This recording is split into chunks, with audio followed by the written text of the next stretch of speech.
Latest news के लिए हमारे channel को सब्सक्राइब करें और नोटिफिकेशन सबसे पहले पाने के लिए बेल आइकॉन प्रेस करें। वंचित बहुजन आघाड़ी के शिल्पकार आदरणीय प्रकाश अंबेडकर साहब, जिन मजलिस इत्तेहादुल मुस्लिमीन के रुकने असम्बली औरंगाबाद के अली जनाब इम्तियाज जलील साहब, डॉक्टर और वंचित बहुजन आघाड़ी के रियासती सदर अली जनाब हरिदास दुल्ले साहब और मजलिस के जिम्मेदार डॉक्टर गफ्फार कादरी साहब, आप तमाम लोगों के उम्मीदवार तो इसको भूल गए मौजूद है। और साथ में ही नांदेड़ लोकसभा हल्के के उम्मीदवार अली जनाब यशपाल भिंगे साहब, ये भी आप तमाम लोगों के बीच में मौजूद हैं। आप तमाम पत्रकार भाइयों से गुजारिश है कि आप सवाल कर सकते। अच्छा ठीक है, निवेदन करता हूँ। वंचित बहुजन आघाडी आणि MIM त्याच्याचबरोबर सत्यशोधक कम्युनिस्ट पार्टी अशा अनेक लहान लहान पक्ष जे आहेत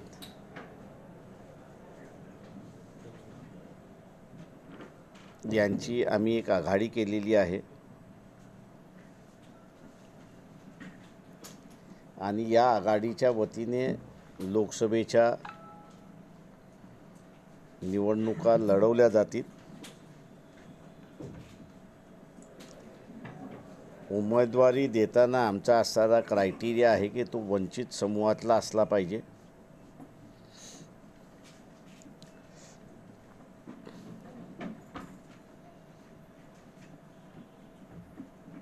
या लोकसभेच्या निवडणुकीमध्ये भटक्या विमुक्तांमधला आणि लहान ओबीसींमधला उमेदवारी देण्याचा आम्ही ठरवलेला आहे। गेल्या 70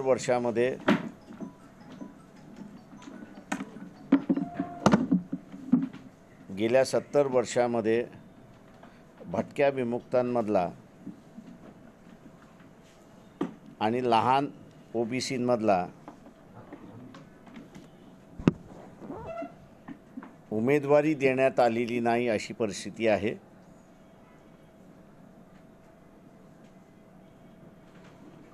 आणि म्हणून लोकशाहीचं सामाजिकरण करणं हे राजकीय पक्षांच्या हातामध्ये आहे आणि ते उमेदवारी देऊन करता येतं आणि ते आम्ही यावेळेस करण्याचं ठरवलेलं आहे।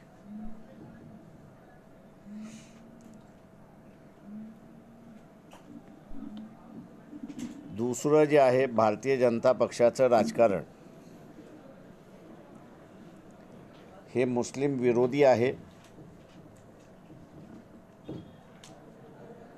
2014 आणि 2018 या दरम्यान लोकसभा आणि विधानसभेच्या निवडणुका झाल्या, त्यामध्ये मुस्लिम समाजाला प्रतिनिधित्व देण्यात आलं नाही। 2019 महाराष्ट्राच्या निवडणुकीमध्ये उमेदवारी निश्चितपणे मुस्लिम समाज करेल।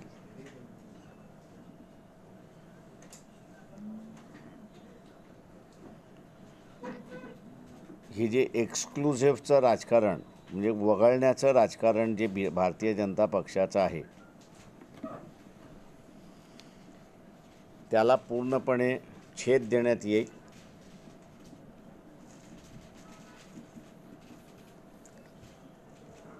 आणि जी काही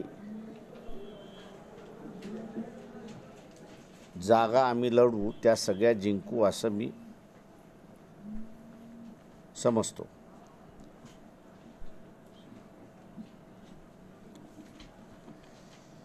कार्यक्रमाच्या संदर्भात म्हणायचं झालं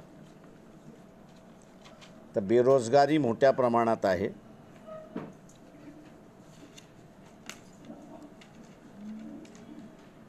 आणि इथलं शासन काम देण्याच्या ऐवजी रोबोची भाषा बोलायला लागली आहे.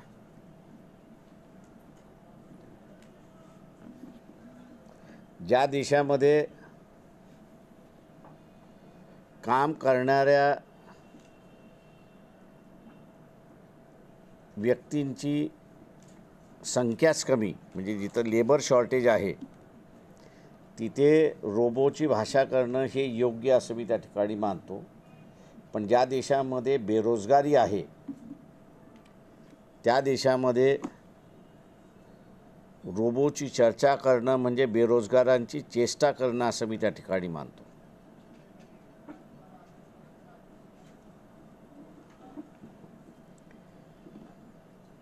जोपर्यंत बेरोजगारी आहे तोपर्यंत रोबोची गरज नाही असं मी त्या ठिकाणी मानतो. दुसरं, वाढती लोकसंख्या आहे. या वाढत्या लोकसंख्येला एम्प्लॉयमेंट द्यायचं असेल तर टेक्नॉलॉजी आणि कामगार यांचं योग्य मिश्रण करणारी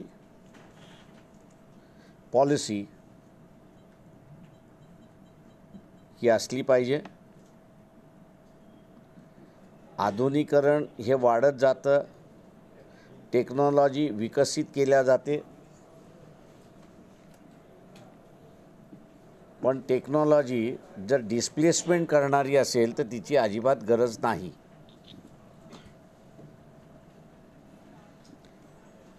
जगातलं सगळ्यात मोठं मार्केट हे भारतामध्ये आहे.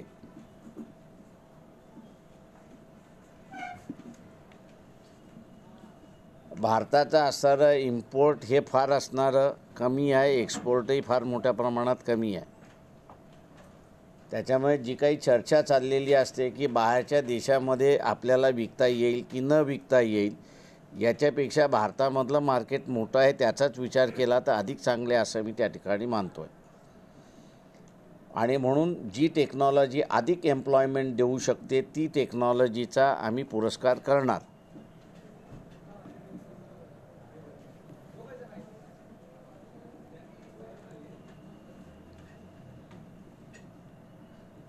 भटक्या विमुक्तांचा सगळ्यात मोठा प्रश्न की ब्रिटिशांनी 1857चं बंड मोडून काढण्यासाठी यांना गुन्हेगार जमात म्हणून मानलं आणि गुन्हेगार जमात मानून त्यांना असणारे कॅम्प्स तयार केले.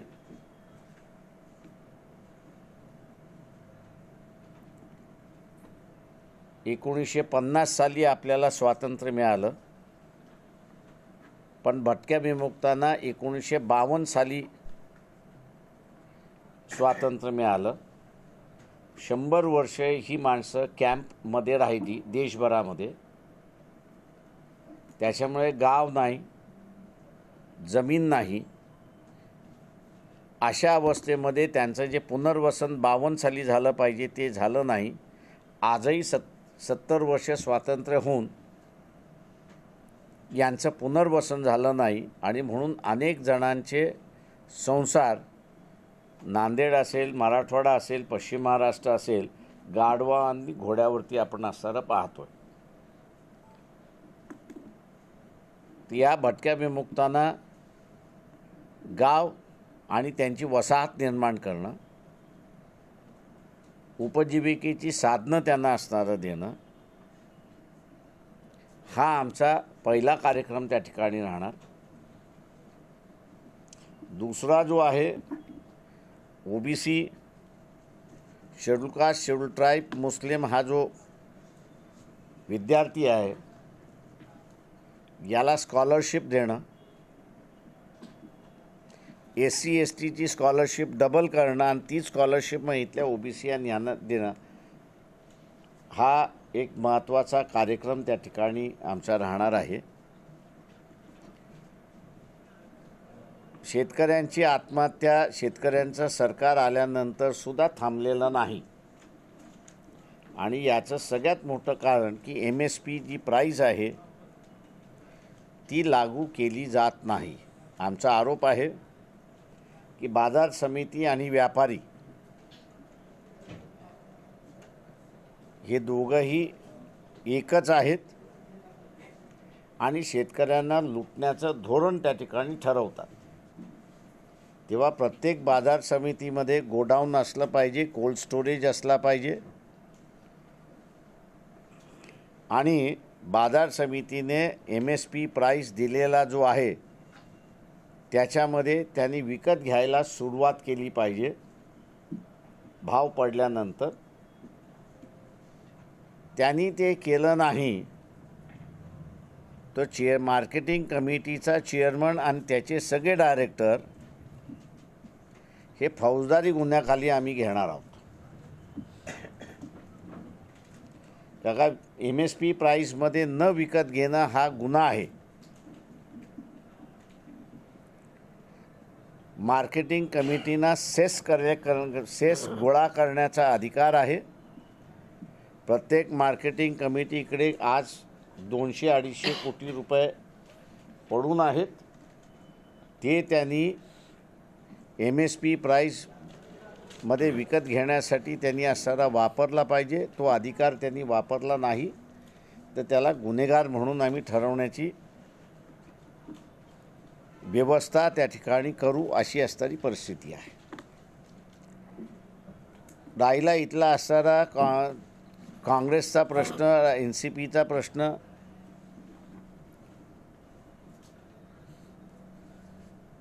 काँग्रेस नगर जिल्ह्यामध्ये NCPने सत्तेसाठी BJP बरोबर समझोता केला. तेव्हा अशा NCP बरोबर कसं बसायचं हा प्रश्न ज्यावेळेस उपस्थित झाला त्यावेळेस फक्त आम्ही त्यांना पक्षातून एक्सपेल केलं म्हणून त्या ठिकाणी सांगण्यात आलं. परंतु पक्षाच्या व्हीपला विरोध केला म्हणून जे नगराध्यक्षांकडे किंवा महापौराकडे व्हीप विरोधात केला म्हणून कारवाई झाली पाहिजे असं जे पत्र दिलं पाहिजे होतं ते अजिबात दिलेलं नाही.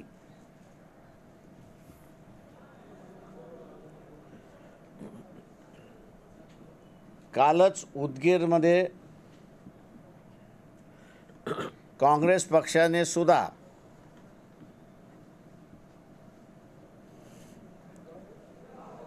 BJP बरोबर समझोता केला. मला दिलेल्या माहितीप्रमाणे कारण मीच फोन केला होता, MIMचे 7 होते, तेव्हा तिथल्या जाणकारांना विचारलं बा तुमचे 7 होते तुम्ही काँग्रेसला का नाही पाठिंबा दिला. ते म्हटले आम्ही लेखी पत्र दिले की बा आम्हाला काही देऊ नका, हे 7 आम्ही घेतो, काँग्रेसवाल्यांनी सगळी पदं घ्यावी. पण काँग्रेसनी ते न जुमानता BJP बरोबर बसले आणि उदगीरमध्ये काँग्रेस BJPची सत्ता आहे. यावरनं NCP आणि काँग्रेस सत्तेसाठी BJP बरोबर सुद्धा बसायला तयार आहेत अशी परिस्थिती आहे.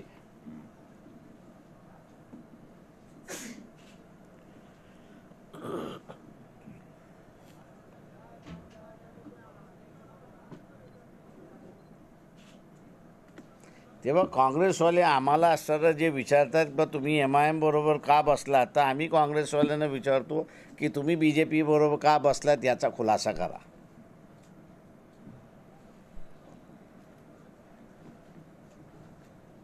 RSS BJPला आमचा जो विरोध आहे तो सैद्धांतिक विरोध आहे. RSS BJP संविधान मानत नाही.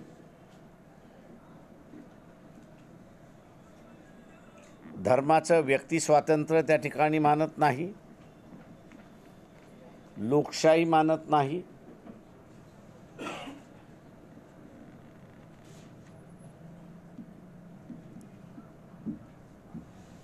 वेलफेअर कन्सेप्ट मानत नाही, तर RSS BJPला मनुवादी व्यवस्था पाहिजे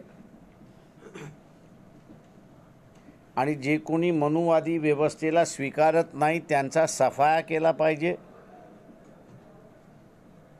अशा मांडणाऱ्या विचारसरणीबरोबर आम्ही लढत आहोत.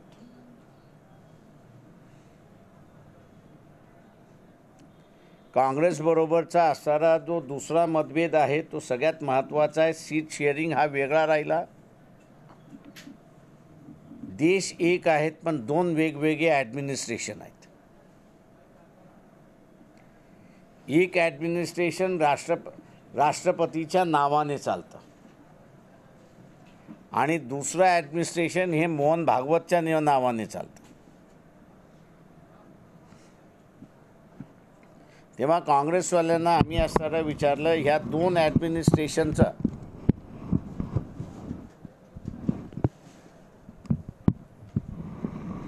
एक ॲडमिनिस्ट्रेशन करण्याचा कार्यक्रम आपण पहिल्यांदा ठरवला पाहिजे. राष्ट्रपतीचं ॲडमिनिस्ट्रेशन आम्हाला असणारं मान्य आहे, पण मोहन भागवत यांचं ॲडमिनिस्ट्रेशन आम्हाला मान्य नाही. तेव्हा मोहन भागवत यांना राष्ट्रपतीच्या ॲडमिनिस्ट्रेशन खाली आणण्याचा कार्यक्रम हा आपण डिस्कस केला पाहिजे, मंजुरात केला पाहिजे आणि एकमेकाला एक्सेप्टेबल असला पाहिजे. काँग्रेस पक्ष त्याला तयार नाही.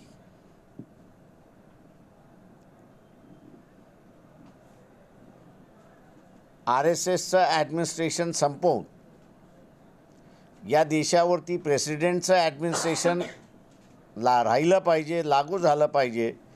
या संदर्भातले जी पावलं उचलली पाहिजेत ती पावलं काँग्रेस पक्ष डिस्कस करायला तयार नाही. तेव्हा तो अजेंडा डिस्कस झाल्याशिवाय आणि दुसरं त्यांनी सांगितल्याप्रमाणे की आम्ही प्रपोजल देतो, ते प्रपोजल आल्याशिवाय या चर्चा पुढे जाणार नाहीत.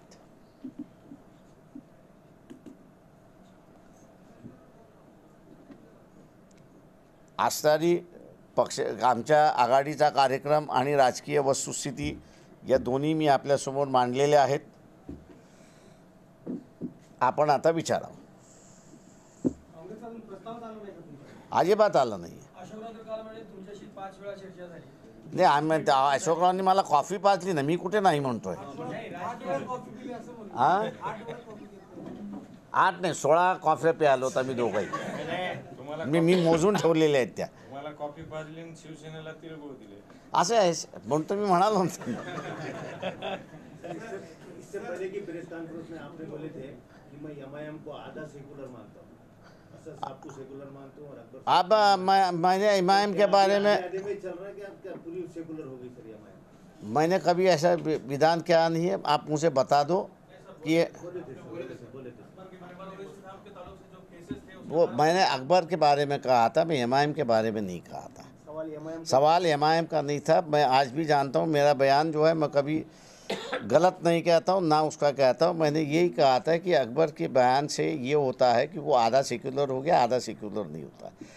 दंगल के वक्त वो सेकुलर नहीं है, दंगल के वक्त वो सेकुलर नहीं है, बाकी के वक्त में सेकुलर. ये मेरा बयान था. अब मैं अकबर के बारे में कहा, एक व्यक्ति के बारे में कहा था, किसी पार्टी के बारे में नहीं कहा था. और वो दंगा के वक्त आप लोगों ने पूछा था तब मैंने कहा था. तोड़ मड़ोड़ की बात मत करना क्योंकि मैं उसमें बहुत माहिर हूँ.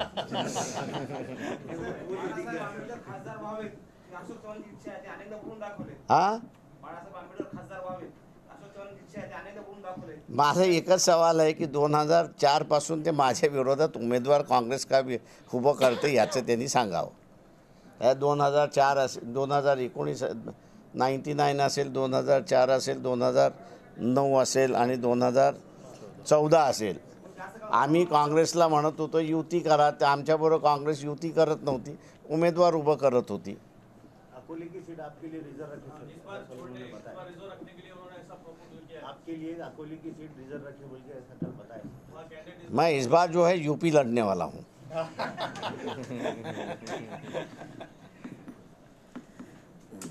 अशोक चौहान लड़ना चाहें तो उसको अकोला आके लड़ सकते हैं, उसमें कोई मुझे एतराज़ नहीं है। लेकिन सर अगर आप कांग्रेस पार्टी आपकी कुछ अगर शराइत तो कंडीशन तो मान लेती है तो क्या आप ये जरतर की बात हो गई ना।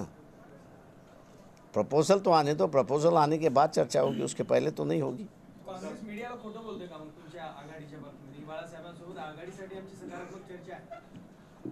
तर मी चर्चा झाली नाही असं कुठे डिनाय करतो? चर्चा झाली ना, कॉफी प्यालो आम्ही, पण कॉफीच्या पलीकडे काहीच झालेलं नाही आहे. म्हणजे आघाडीचे दरवाजे आणखी बंद झाले नाही आपल्याकडून. ते इलेक्शनला अजून 2 महिने आहेत ना, तेव्हा एवढ्या लवकर कुठे दरवाजे बंद करायचे असतात? आम्ही म्हणतो ना आघाडीबद्दल चर्चा चालू आहे, मी कुठे डिनाय करतोय, पण ते प्रपोजल आल्याशिवाय त्याच्या पुढे जात नाही ना. सर समजा आघाडी झालीच तर आपण जे लोकसभेचे उमेदवार डिक्लेअर केले तर त्या जागा त्याच उमेदवाराला सोडून घेणार का? आता डिक्लेअर झाली काँग्रेसच्याकडे उमेदवारच नाही. अशोक चव्हाण उभंच राहायला मागत नाही, म्हणून आम्ही यशपालचं नाव घोषणा केली. सरळ आहे. त्यांची मिसेस कॅन्डिडेट होऊ शकत नाही. आता हे नवरा बायकोचं भांडण असतं तर घरात बरं, पब्लिकली नको.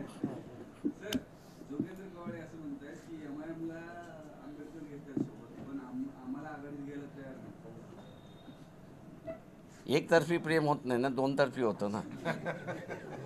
सर आपल्या रेकॉर्ड ब्रेक सभा व्हायला लागल्या तेवढ्या महाराष्ट्रामध्ये, ते याचं मतामध्ये रूपांतर होणार आहे का? ते आता आपण वोटिंग झाल्यानंतर चर्चा करू, आता काही सांगता येत नाही मलाही. आतापर्यंत जेवढ्या आघाड्या झाल्या त्या आघाड्यामध्ये आणि वंचित आघाडीमध्ये काय फरक आहे? इथे जो वंचित समूह आहे तो या सभेला मोठ्या प्रमाणात येतो. त्याच्यामुळे तो त्याची आयडेंटिटी ह्या सभेमध्ये शोधतोय, आपली आयडेंटिटी व्यक्त करतोय आणि तो स्वतःच्या पैशांनी येतोय, स्वतःच्या पैशांनी जातोय. हे सगळ्यात महत्त्वाचं आहे. आघाडी वंचित आघाडी कोणाचं गणित बिघडवणार?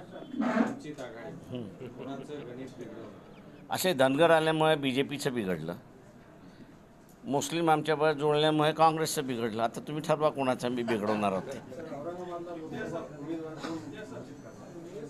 ते होईल, आम्ही घोषित करतो ना. काय पण मी नाशिकमध्ये काय म्हणालो तुमच्या लक्षात आहे का? की नवरा बायकोचं भांडण होतं आणि ते डायव्होर्समध्ये येतात. प्रियकर आणि प्रियसीचं भांडण झालं त्याला डायव्होर्स नसतोच ना, त्याच्यामुळे ते टिकून राहतं. तेव्हा हे टिकून राहील, काळजी नाही. काही वाटत मी काही राहू द्या त्याला. आता आरक्षण दिलं आहे मोदी सरकारने, संविधानाच्या विरोधात जे 10% आरक्षण दिलं आहे, या आरक्षणाबद्दल आपलं मत काय? असे मला एक सांगा की कुठला तरी एक सवर्ण गरीब आहे असं मला दाखवा. त्याच्यामुळे याचा फायदा जो आहे तो माझ्या दृष्टीने अधिक मुसलमानांनाच होईल असं मला दिसतंय. कारण का 1000 स्क्वेअर फुटाच्या आतमध्ये असणारा समूह हा मुसलमान आहे, 8 लाखाच्या आतमध्ये असणारा समूह हा मुसलमान आहे. त्याच्यामुळे सवर्णाच्या नावाने BJPने मुसलमानांची मदत केली. आपण एक विसरू नका की मागच्या ईदेच्या वेळेस मोहन भागवताने इफ्तार पार्टी घडवली ना, रमजानमध्ये झाली ना ती इफ्तार पार्टी. तेव्हा आलेल्यांना असताना परत फेड असं म्हणा तुम्ही.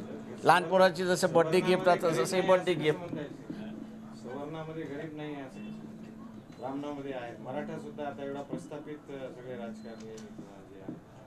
पण असे जुने वाडे 1000 स्क्वेअर फूट. आता मी इथल्या वाड्यांमध्ये राहिलेलो आहे, त्यामुळे इथले कोणाचे वाडे 1000 स्क्वेअर फुटाच्या खाली आहेत? सर ते त्यांची संख्या म्हणजे तुम्ही सांगता नेहमी की म्हणजे 300-350चं जवळपास आहे ते 1000 फूट वाडी असलेल्या लोकांची संख्या. आता ते आहेत ना त्याच्यामध्ये. इवन इथला म्हणजे मराठा समाजसुद्धा त्याच्यातला कुणब्यांची घरं लहान आहेत, हे बरोबर आहेत. पण मराठा समाज जो आहे त्याची घरं लांब नाहीत ना, तो ह्याच्यातून बाहेरच गेला, हजार फुटाच्या वरतीच आहे. सर, आपण एक अर्थतज्ञ आहात. हे जे सवर्णांना जे 8 लाखापर्यंतची परिसीमा दिलेली आहे आणि इन्कम टॅक्स काय म्हणतं की आज 2.5 लाखापर्यंतचं इन्कम टॅक्स माफ म्हणतं. म्हणजे गरीबात गरीब आता म्हणजे नोकरीवाला 2.5 पर्यंत आहे आणि त्यांनी मुभा देतात 8 लाखापर्यंत. हे गणित कसं काय बसणार आहे? ते असे ती लिमिट कोणी कधी ठरवू शकते, त्याला काय फार इन्कम टॅक्सची हे नाही आहे. म्हणजे आता ओबीसीची जी आहे ती 2.5 लाखाच्या वरती आहे, क्रिमिलियर नॉन क्रिमिलियरच्या याच्यामध्ये. महाराष्ट्र में वंचित बहुजन आघाड़ी में दूसरी कौन सी ऐसी राजनीतिक पार्टी है जो उसमें आपको शामिल होने के लिए तैयार है? ये आपको बता सकते हैं? नहीं, अभी हमारे पास जो है वो लेफ़्ट वालों का झगड़ा चल रहा है, पता नहीं वो क्या करेंगे. जनता वालों की जो है वो बातचीत चली है, कर्नाटक जनता दल वालों की.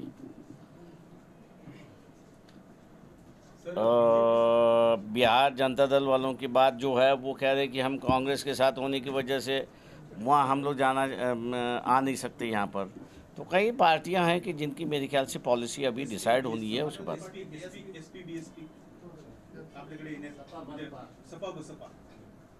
नाही, माझ्या अंदाज नाही, आमच्याबरोबर नाही येणार.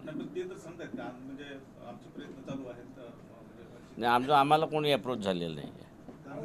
आपण जे सांगितलं या आघाडीच्या आपण स्थापन केल्या या बहुजन आघाडीमध्ये आपलं काय मत आहे की किती पर्सेंट वोट आपल्याला आपण आता सांगितलं की असे लोक येतात. आता सभेच्या गर्दीवरनं हे जर वोट कॅच करायचं जर म्हटलं तर मॅक्सिमम आज आमच्याकडेच आहेत असंच आम्हाला म्हणता येईल.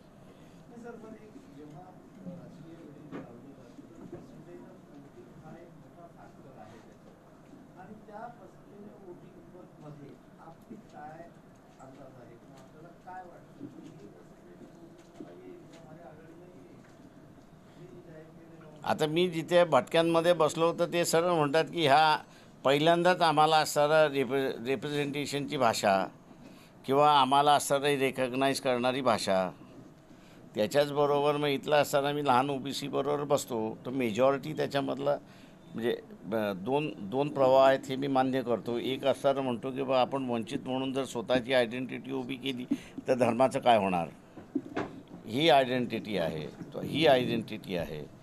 त्याच्यामुळे आज सांगणं माझ्या अंदाजानं कठीण आहे असं मी त्या ठिकाणी मानतोय. पण काय के बारे में ये परसेंटेज की बात कर रहे, उसके परसेंटेज की बात कर रहे हैं, इसलिए मैं कॉन्फिडेंट नहीं हूँ कि 70% में लूँगा या 80% लूँगा. मराठा आरक्षण को लेके आप लेटेस्ट न्यूज़ के लिए हमारे चैनल को सब्सक्राइब करें और नोटिफिकेशन सबसे पहले पाने के लिए बेल आइकन प्रेस करें.